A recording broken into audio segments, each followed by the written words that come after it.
Subhanallah, 3 türlü ayalga Allah nazar salbayt деп айтабыз. Же болсо ошол эң жаман аял деп айтабыз. Ошонун биринчиси күйөөсүнө итаат кылбаган аял. Күйөөсүнө итаат кылбайт, баш ийбейт.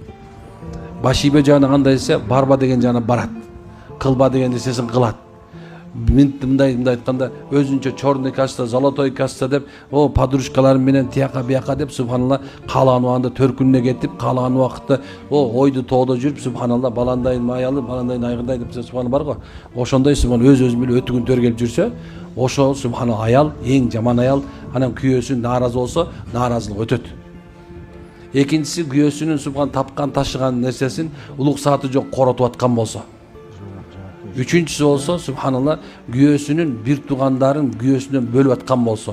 Же болсо мынекей өзүнүн güyösүн башкалардын көзүнчө кагып силкип жанагындай башкарып атса, ошол эң жаман аял деп айтылат.